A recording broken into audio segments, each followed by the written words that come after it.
Álvaro Cepeda Zamudio nació el 30 de marzo de 1926 en Barranquilla, Colombia, y murió el 12 de octubre de 1972 en Nueva York, Estados Unidos.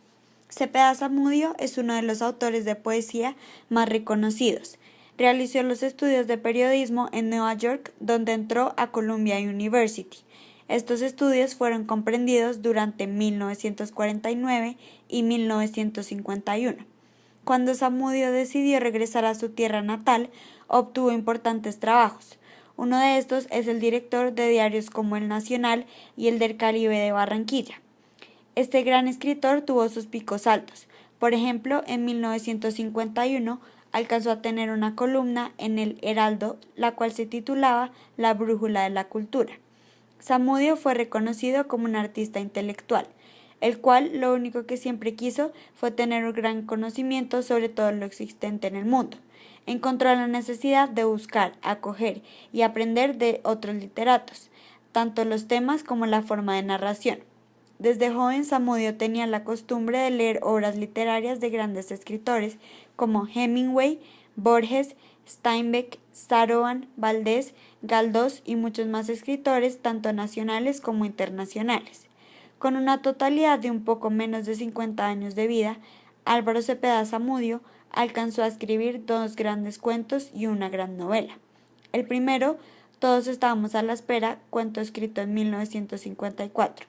El segundo, en 1972, ya muy próximo a su muerte, se titula Los cuentos de Juana.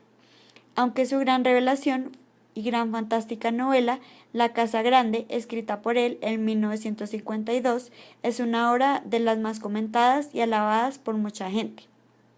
Zamudio se vio influenciado por la época en que vivió, que es el periodo de los años 50 en Colombia. Este periodo empezó con el gobierno de Laureano Gómez, quien fue candidato para gobernar el Estado colombiano durante el periodo de 4 años que comprendía desde 1950 hasta 1954. Este mandatario, al ser electo, declaró el establecimiento de una nueva organización del país, la cual principalmente contemplaba el establecimiento de una Asamblea Nacional Constituyente. Asimismo, Gómez declaró que su gobierno sería puramente pro-norteamericano, pro-Naciones Unidas y anticomunista y antiviolento. Por otro lado, en cuanto a la política, en 1953, Gustavo Rojas Pinilla logró derrocar a Laureano Gómez, sin ningún acto que involucrara derramamiento de sangre.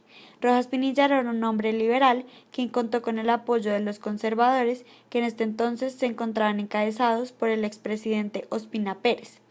Una de las grandes promesas que dicta Rojas Pinilla es la total amnistía a los guerrilleros que fueran capaces de entregar sus armas, aunque otra de las cosas que logró Rojas Pinilla fue la restauración del Congreso Nacional. Mucha gente se encontraba en desacuerdo con los actos cometidos por Rojas Pinilla, y por esta misma razón es que en el mes de junio de este año murieron varios estudiantes y fueron detenidos aproximadamente unos 500 en Bogotá por protestar contra el gobierno. Aunque la política no fue tan buena este año, contó con uno de los mayores avances tecnológicos de la historia colombiana.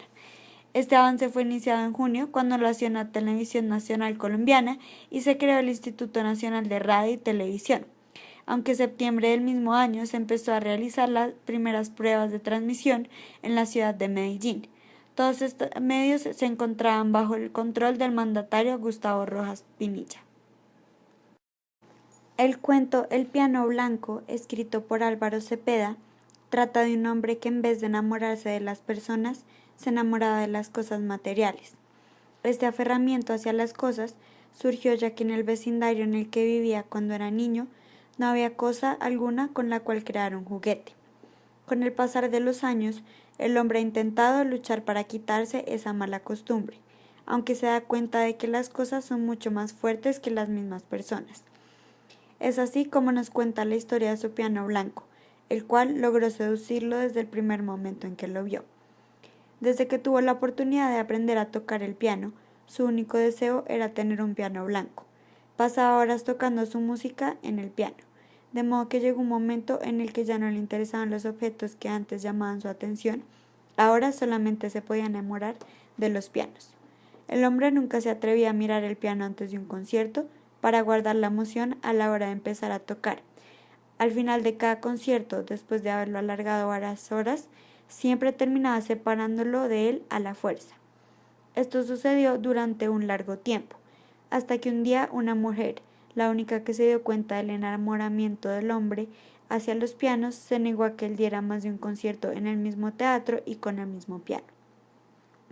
A esta mujer la conoció por el piano blanco, y desde el momento en que él entró a su casa y lo vio en la esquina, supo que no debía volver a este lugar, porque este era el piano por el que tuvo miedo desde un principio, el piano siempre deseado.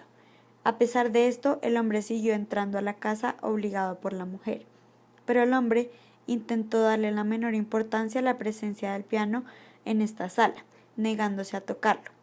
A escondidas, después de deleitar a las personas con sus conciertos, el hombre se iba a la esquina del piano blanco, en donde lo observaba y le pedía perdón por haber tocado otro piano. Después de un tiempo, el hombre comenzó a pensar en todo lo que fue planeado por la mujer para que se enamorara de su piano blanco. Lo supo por el silencio que ella guardaba con respecto a este. Es así como una tarde no pudo contener más las ganas y al llegar a la casa vacía de Emma, se tomó la libertad de tocar el piano blanco. Pasó bastante tiempo, durante el cual Emma llegó a la casa sin que él se diera cuenta. El hombre canceló su gira para irse a vivir a su casa, y en ese momento estuvo seguro de que todo estuvo planeado por ella para que así sucediera. Ella odiaba al piano con la misma fuerza que él lo amaba. Es por esto que él nunca la volvió a dejar sola con el piano blanco. Tuvo que cancelar giras y volver a su casa para proteger al piano blanco, porque se dio cuenta que sin ese piano la salita no era más. A través del cuento se pueden observar distintos símbolos de industrialización que se desarrollan al transcurrir del mismo. El primero está el osito de cristal, que representa la infancia del personaje principal. Con este símbolo se muestra la infancia del personaje porque está en un proceso de aprendizaje y de observación del mundo. Al descubrir cosas novedosas, el personaje va generando apego y amor por lo nuevo. Esto explica el porqué, debido a las muchas restricciones a nivel económico, él desarrolla una particular aprehensión a todo lo material. Cualquier cosa de este tipo genera en él una gran felicidad y deseo debido a que no ha podido tener gran cantidad de cosas. Estas a su vez eran novedosas para la época y causan que poco a poco la sociedad se vaya desligando de las relaciones personales y sentimentales y logrando que se desarrolle una aprensión hacia lo material, aspecto que se nota en el mismo personaje. Según esto, se puede decir que ese osito, además de ser un símbolo de infancia, parece mostrar un proceso de industrialización fuerte, sobre todo en Colombia. La industrialización le muestra a los habitantes de Colombia productos que para el momento no eran conocidos, como el cristal, por lo que para los habitantes del país va a generar gran curiosidad y gran cambio de mentalidad.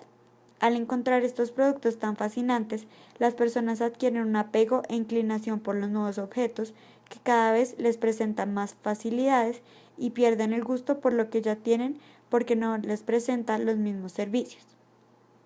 Se puede decir que son como niños en proceso de experimentar todo a su alrededor y que en este punto se ven inclinados por lo más bueno y bonito que conocen. Más adelante aparece el símbolo de los pianos, hacia los cuales él desarrolla una particular fijación y se convierten en su debilidad, igual que el osito muestran su desligamiento de lo sentimental para fijarse solamente en los objetos por los cuales reemplazan a las personas. Particularmente el piano blanco, por lo que él deja toda su vida y no puede dejar de contemplarlo.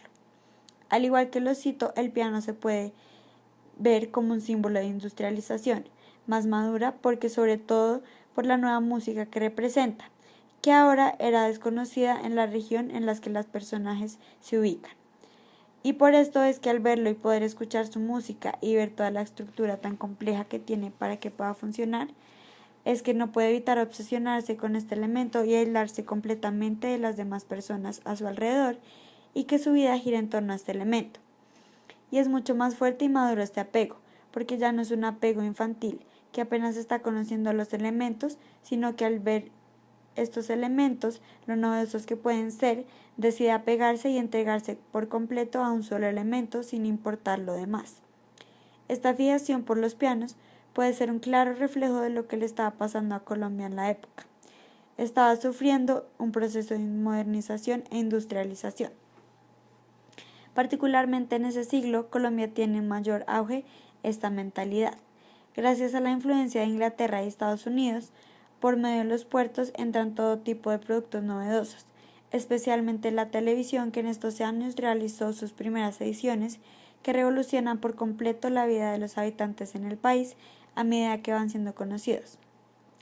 Los otros dos símbolos son la casa y la mujer, que representan el ligamiento a la tierra y a las raíces, ya que en ese entonces se tenía un concepto de que un hombre, a partir del matrimonio y su procreación con la mujer, sentaba sus raíces en su tierra y aseguraba la permanencia de su familia en esta por muchos años.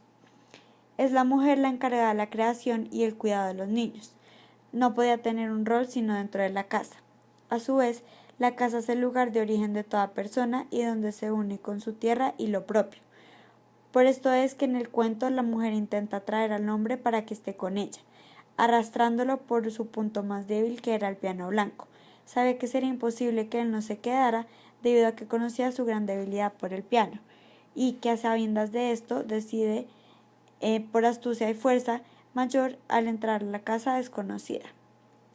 Puede interpretarse desde el punto de vista como un llamado o imposición por medio de la fuerza de la tierra al hombre que se ha apartado de sus raíces, que ha perdido fe en esta y en los humanos mismos. Muy acorde con lo que sucede en Colombia en el año 1953, cuando se da la dictadura de Gustavo Rojas Pinilla, que fue una época de cruel matanza y de absoluto control por parte de él hacia los ciudadanos, e incluso por medio de los medios tecnológicos como la televisión. Los represores eran capaces de utilizar lo que ellos más querían para en cierto modo esclavizarlos y obligarlos a actuar de cierta forma que estaba perjudicando a muchas personas de su misma tierra nativa y sitio de vivienda, como lo estaba haciendo la dictadura en el momento, y profundo arrepentimiento que sienten las personas, en particular el personaje principal, por no poder ser fuerte ante estas tentaciones.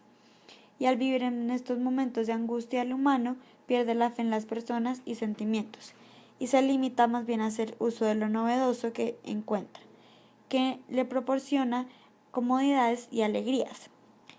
El símbolo de la mujer y de la casa, además de representar el llamado de la tierra autóctona del hombre, muestra su opresión que los ciudadanos estaban viviendo en ese momento por sus mandatarios y la impotencia de no poder liberarse fácilmente, por lo que es más susceptible a dejar pasar lo industrial e importado. Viendo todo esto, se puede decir que Álvaro Cepeda Zamudio fue un poeta muy influyente para los años 1950 en Colombia. Además, que todos sus textos son un claro recuento de la situación que vivía Colombia en este tiempo, que a través de sus símbolos y su análisis se podrá descubrir más acerca de lo que vivía el país.